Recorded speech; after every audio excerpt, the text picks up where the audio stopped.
Compound sentence, compound সেন্টেন্সটা হচ্ছে যেটা দুই একাধিক সাবজেক্ট একাধিক ভাব থাকবে। আমরা যদি সিম্পল সেন্টেন্সটা বলি, সিম্পল হচ্ছে সাধারণ সেন্টেন্স, কমপ্লেক্স হলো জটিল, যেটা বাংলা ব্যাকরণে আমরা জটিল বাক্য বলি, কম্পাউন্ড হলো যৌগিক বাক্য। এখন আমি তোমাদেরকে বুঝিয়ে দিলাম কিভাবে সিম্পল সেন্টেন্স, কিভাবে কমপ্লেক্স, কিভাবে কম্পাউন্ড তোমরা চিনতে পারবে। এখানে সিম্পল সেন্টেন্সের সাইনগুলো দেওয়া আছে, যা দেখে তুমি সিম্পল সেন্টেন্সটা বুঝতে পারবে। এখানে কমপ্লেক্সের সাইন দেওয়া আছে, এখানে কম্পাউন্ডের সাইন দেওয়া আছে। তারপর সিম্পল, সিম্পল সেন্টেন্সে gerund, by gerund, because of, owing to, on account of. এবং কমপ্লেক্স সেন্টেন্সে এই জাতীয় সিম্পল সেন্টেন্সগুলোকে কমপ্লেক্স করতে হলে when, as, since, who, which, what, that, it plus আবার দিতে হবে। এবং এই জাতীয় কমপ্লেক্স সেন্টেন্সকে আমরা কম্পাউন্ড করতে গেলে শুধুমাত্র and প্রয়োজন হবে। তারপরে নেক্সট সিম্পলে in spite of, লক্ষ্য রাখো in spite of থাকলে কমপ্লেক্সে আমাকে দোয়াল দিয়ে করতে হবে, কম্পাউন্ডে বা ইয়েট লিস্টে যে কোনো একটা দিয়ে আমি কম্পাউন্ড সেন্টেন্সটি সম্পূর্ণ করতে পারব। আবার উইদাউট জিরান, সিম্পল সেন্টেন্সে উইদাউট জিরান থাকলে কমপ্লেক্সে ই প্লাস নেগেটিভ, কম্পাউন্ডে অর বা আদারওয়াইজ দিয়ে আমি সেন্টেন্সগুলো সম্পূর্ণ করতে পারব। তোমাদেরকে এই অল্প কয়েকটা রুলস ছাড়াও আরো কিছু রুলস তোমাদের আছে। তোমরা যারা আমার শীটগুলা তোমাদের কাছে আছে আমি জানি, তোমরা ওখানে দেখলে তোমরা আরো ডিটেইলস আরো সুন্দর করে বুঝতে পারবে এবং জানতে পারবে।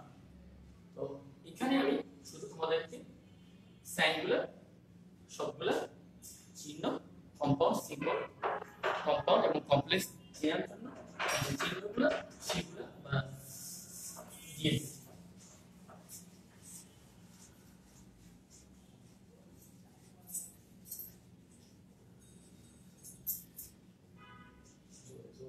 আমি সবসময় তোমাদের যখনই ক্লাস করাই, তোমরা যারা আমার ছাত্রছাত্রী তারা জানো আমি প্রথম তোমাদেরকে টেন্সটা ভালো করে শিখিয়ে নেই।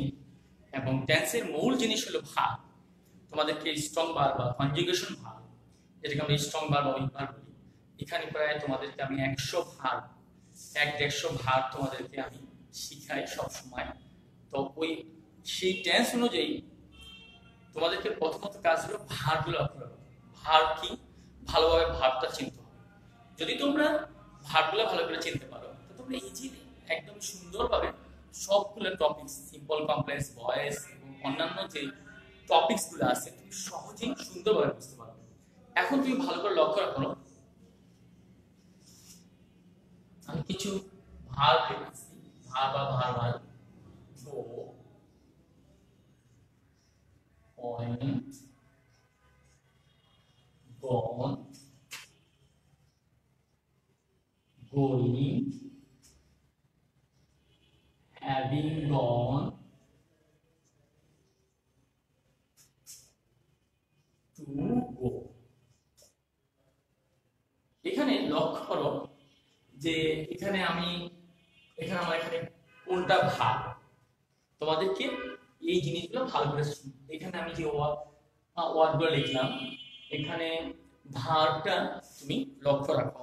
এখানে কি কি ভার্ব, গো ভার্ব, ওয়েন্ট ভার্ব, গন ভার্ব না, এটা ভার্ব না, গোয়িং ভার্ব না, হ্যাভিং গন ভার্ব না, টু গো ভার্ব না। তোমরা সাধারণত তোমাদেরকে যখন আমি বলি যে তোমরা দেখো তো এখানে ভার্ব কোনটা, তোমরা সবগুলোকে ভার্ব বলো। আর সবসময় মনে রাখবে verb present form, past form এবং present past participle form. Present form এবং পাস্ট ফর্মের দুটো ভার্ব, এটা কিন্তু ভার্ব না। এই শব্দটাকে অনেকে বলে ভার্বটি। এই ধরনের শব্দ ইউজ না করে তোমরা সাধারণত পাস্ট পার্টিসিপল বলবে,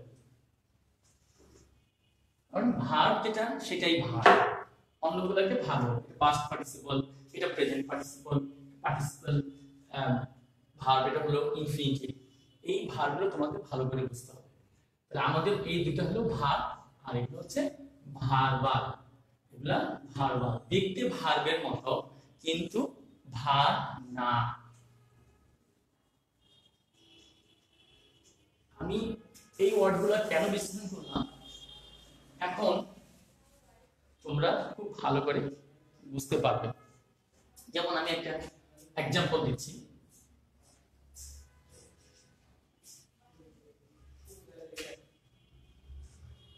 going to new market I bought a pen। তোমরা বলতে পারো স্যার নিউ মার্কেট গিয়ে বুঝি কলম কিনলো, একটা দামি কলম কিনলে আমাকে নিউ মার্কেটে যেতে হবে, ওখানে খুব দামি দামি কলম আছে। তো যাই হোক সেই জন্য ওই সেন্টেন্সটা লিখলাম, দেখো going to New Market I bought a pen. New Market গিয়ে আমি একটি কলম কিনলাম। তোমাকে সিম্পল কমপ্লেক্স কম্পাউন্ড করার সময় অবশ্যই তোমাকে প্রতিটা সেন্টেন্সের অর্থ ভালো করে বুঝতে হবে। তুমি অর্থ যদি ভালো করে বুঝো তারপর তোমাকে ফাইন্ড আউট করতে হবে সেন্টেন্সটা কোন সেন্টেন্স, সিম্পলে, কমপ্লেক্সে না কম্পাউন্ডে আছে।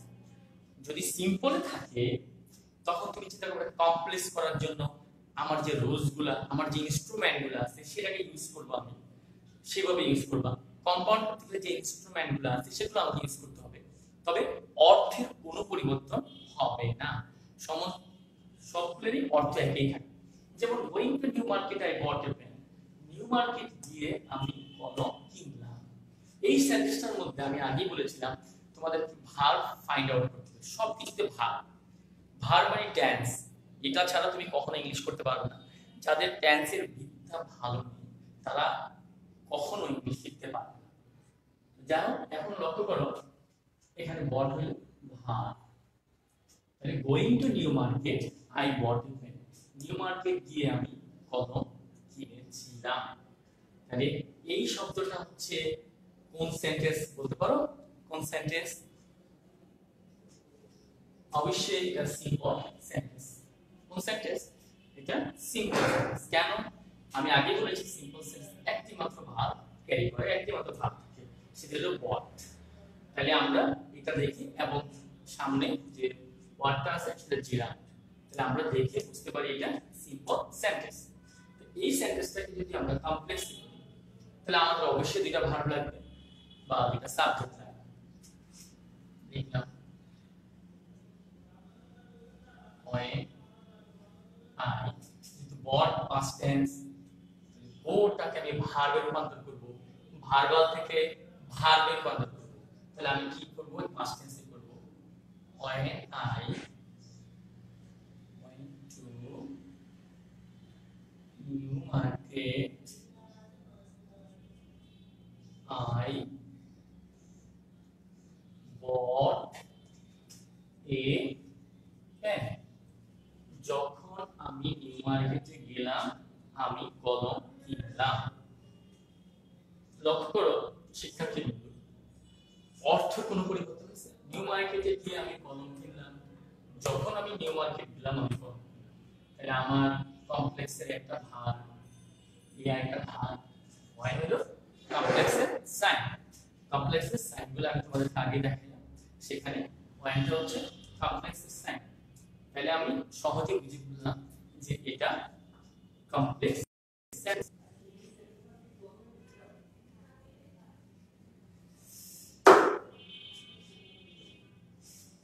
এবার আমি কম্পাউন্ড করব,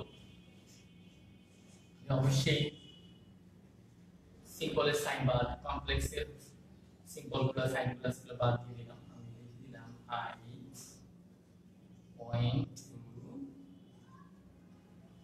new market and I bought a pen। তাইলে এখানে I went to new market একটা ভার্ব, I bought দুইটা ভার্ব, আর and হচ্ছে কার সাইন? কম্পাউন্ড সেন্টেন্সের সাইন। তাহলে আমরা সহজেই বুঝতে পারবো সিম্পল দেখে এখানে একটা মাত্র ভার্ব সিম্পল সেন্টেন্স, যেখানে হয় আছে দুইটা ভার্ব আছে সেটা কমপ্লেক্স সেন্টেন্স, এটা অ্যাড আছে এটা ভার্ব আছে সেটা কম্পাউন্ড সেন্টেন্স। নিউ মার্কেট গিয়ে আমি কলম কিনলাম, যখন আমি নিউ মার্কেট গেলাম আমি কলম কিনলাম, আমি নিউ মার্কেট গেলাম এবং কলম কিনলাম, তিনটা অর্থের সাথে কোনো পরিবর্তন আছে? অর্থের কোনো পরিবর্তন হয়েছে? হয়নি। তাহলে অবশ্যই তোমরা সহজেই বুঝতে পারবা যে এটা সিম্বল কমপ্লেক্স কম্পাউন্ড গুলা তুমি অর্থ ঠিক রেখে তুমি আমি তোমাকে যে যে রুলস গুলো দিয়েছি, যে ইনস্ট্রুমেন্ট দিয়ে তুমি যে সেন্টেন্স তৈরি করা দরকার তুমি তাহলে সেটা তৈরি করে দিলেই তোমার হয়ে যাবে। আমি অন্য একটা অ্যানাদার এক্সাম্পলে চলে যাচ্ছি।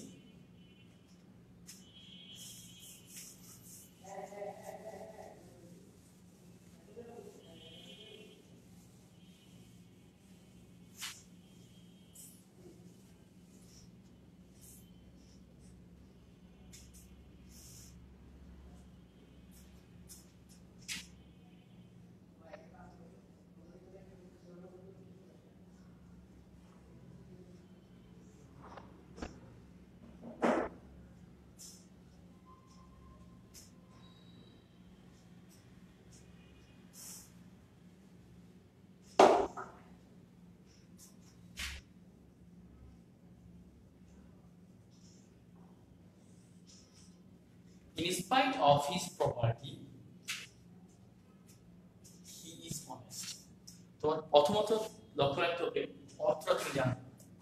আমি যে শব্দগুলো দিয়েছিলাম in spite এর অর্থ কি? সত্ত্বেও, though although অর্থ হচ্ছে যদিও। এই শব্দগুলোর অর্থ তোমাকে অবশ্যই বুঝতে হবে। and or but তোমরা অবশ্যই পারো, সহজ ব্যাপার। এই দুই চারটা কমপ্লেক্সের কিছু সিম্বল যেগুলো আমরা রিলেটিভ প্রনাউন বিভিন্ন এগুলো তোমরা অর্থ সাধারণত জানো এবং তারপরেও তোমরা জেনে নিতে পারো। ইন স্পাইট অফ অর্থ কি? সত্ত্বেও। In spite of his poverty he is honest. দরিদ্র থাকা সত্ত্বেও সে সৎ। তাহলে এটা কোন সেন্টেন্স? শিক্ষার্থী কিন্তু বলো ওটা কোন সেন্টেন্স? অবশ্যই এটা সিম্পল সেন্টেন্স, কারণ আমি একমাত্র ভার্ব মানে বিভার্ব এখানে মেইন ভার্ব হিসেবে কাজ করছে। তাহলে আমি একটা মাত্র ভার্ব পেলাম, তার মানে আমি সবসময় তুমি যে কোনো ভয়েস ন্যারেশন ট্রান্সফরমেশন সব ক্ষেত্রে তুমি লক্ষ্য রাখবা তোমার ভার্বটা ঠিক আছে কিনা এবং তুমি ভার্বটা খুঁজে পাচ্ছ কিনা।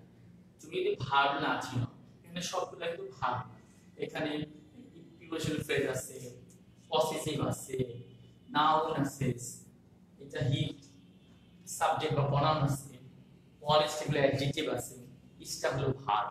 এগুলো স্পেসিফিক ভার্বটা তুমি ফাইন্ড আউট করবে সবসময়।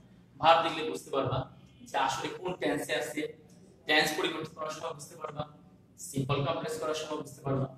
এখানে আমরা লক্ষ্য করলাম যে ইজ হলো ভার্ব, তাহলে একটা ভার্ব আছে, তাহলে আমরা নির্দ্বিধায় বলতে পারি এটা একটা সিম্পল সেন্টেন্স এবং সাবজেক্টও একটাই আছে। এখন খেয়াল করো, আমি কিছুক্ষণ আগে যে ছককে দেখাইলাম সেখানে দেখেন স্পাইট অফ যদি থাকে সিম্পল, তাহলে কমপ্লেক্স কি হবে? কমপ্লেক্স হবে দো।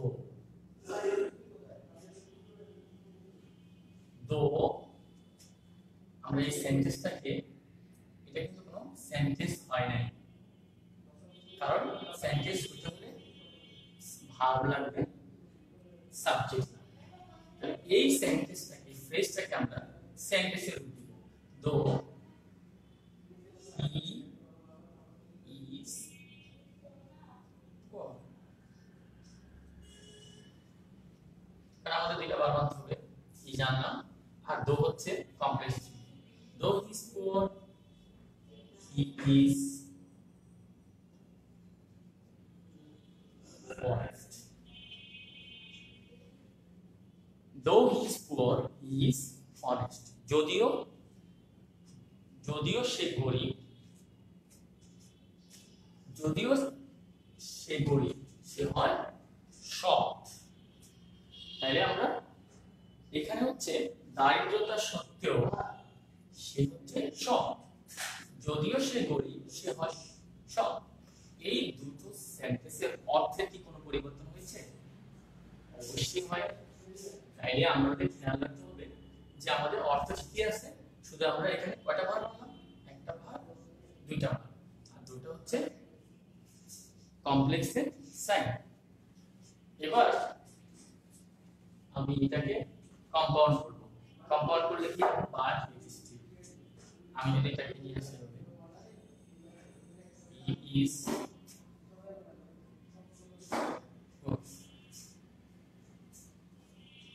বাট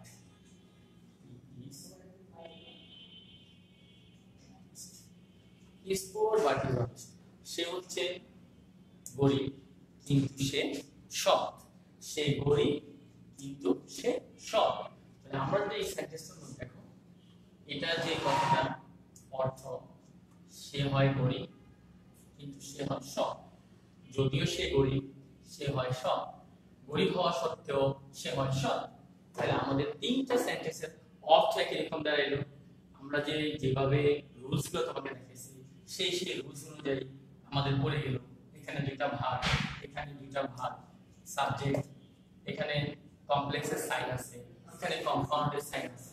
তাহলে আমরা কি সহজে বুঝতে পারলাম যে কিভাবে কমপ্লেক্স, সিম্পল, কমপ্লেক্স এবং কম্পাউন্ড করতে হবে।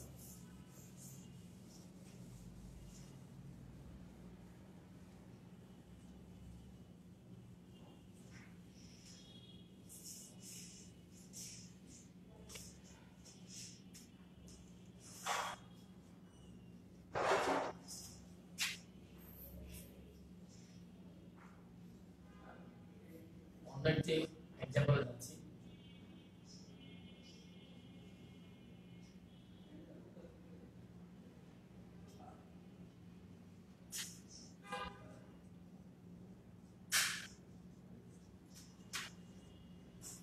Without reading attentively,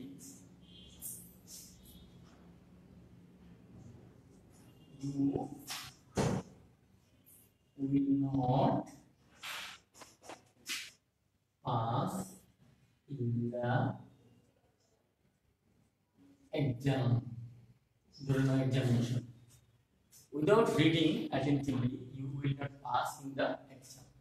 প্রথম কাজটা হলো তুমি এটা অর্থটা ভালো করে লক্ষ্য করো যে অর্থটা কি বলছে। উইদাউট রিডিং attentively, যদি আমরা যদি মনোযোগ সহকারে না পড়ো, you will not pass in the exam, তুমি পরীক্ষা পাস করতে পারবে না। তাইলে আমরা এটা কি পেলাম? এটা একটা কোন সেন্টেন্স? এটা কিভাবে বুঝবো আমরা? পুরো সেন্টেন্সগুলো দেখার পর আমরা চলে যাব এখানে। এটা কি ভার্ব? এটা ভার্ব? এটা কি ভার্ব? এটা কি ভার্ব? না, ভার্ব হলো এটা। এটা কি ভার্ব? না, ভার্ব। এটা প্রিপজিশন, জিরান, এটা হচ্ছে অ্যাডভার্ব, এখানে হচ্ছে ইউ প্রাউন, এটা হচ্ছে টেন্স অনুযায়ী এক্সামিনেশন, হচ্ছে প্রিপজিশন। কিন্তু আমরা মূলত আমাদের কাজ হলো এত কিছু জানার দরকার নেই। আমাদের মূল কাজটা হলো আমরা ভাবটা খুঁজে বের করলাম। তার মানে একটা ভাব আছে। তাহলে এটা কোন সেন্টেন্স? এটা হচ্ছে সিম্পল সেন্টেন্স। এই সেন্টেন্সটাকে যদি আমি কমপ্লেক্স করি, তাহলে কমপ্লেক্সের নিয়ম অনুযায়ী অর্থের কোনো পরিবর্তন হবে না।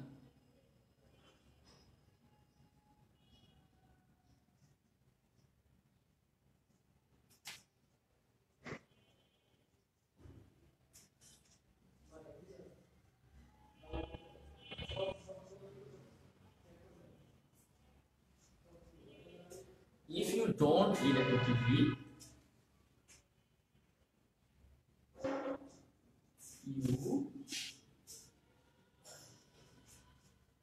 will not pass in the exam. If you don't read attentively, you will not pass in the exam. তাহলে এখানে আমরা if পেলাম। if হচ্ছে কি আসলে if হচ্ছে কমপ্লেক্সের সাইন, এখানে একটা ভার্ব, এখানে একটা ভার্ব। তাহলে কয়টা ভার্ব? দুইটা ভার্ব। তারপর অর্থের কি কোনো পরিবর্তন হচ্ছে? অর্থের কোনো পরিবর্তন হয় না। if you don't read attentively, যদি তুমি মনোযোগ সহকারে না পড়ো, you will not pass in the examination, তুমি পরীক্ষায় পাস করতে পারবে না। without reading attentively, without reading attentively, you will not pass in the examination. তুমি মনোযোগ সহকারে পড়া ছাড়া তুমি পরীক্ষা পাস করতে পারবে না। তাহলে দেখো দুইটা সেন্টেন্সের অর্থ একই, কিন্তু আমরা গঠনগতভাবে দুই রকম ভাবে এটাকে উপস্থাপন করলাম। তাহলে এটা হচ্ছে সিম্পল সেন্টেন্স, এটা হচ্ছে কমপ্লেক্স সেন্টেন্স। তো আমি আরেকটু বলে নেই তোমাদেরকে, এই ক্লাসটা শুধুমাত্র 9 10 এর জন্য না, ইন্টারমিডিয়েটে যারা আছে তাদের জন্য এই ক্লাসগুলো খুবই গুরুত্বপূর্ণ। তোমরা সিম্পল কমপ্লেক্স যেভাবে 9 10 এ আছে সেভাবে ইন্টারমিডিয়েটও আছে। তোমরা এই ক্লাসটা দেখলে ইন্টারমিডিয়েট স্টুডেন্ট যারা আছে কলেজে তারা এই ক্লাসটা দেখে সহজেই বুঝতে পারবে। এখন এই সেন্টেন্সটাকে দেখো, লক্ষ্য করো, এটা হচ্ছে সিম্পল কমপ্লেক্স, আমাদের বাকি আছে কম্পাউন্ড। কম্পাউন্ড সেন্টেন্স তোমরা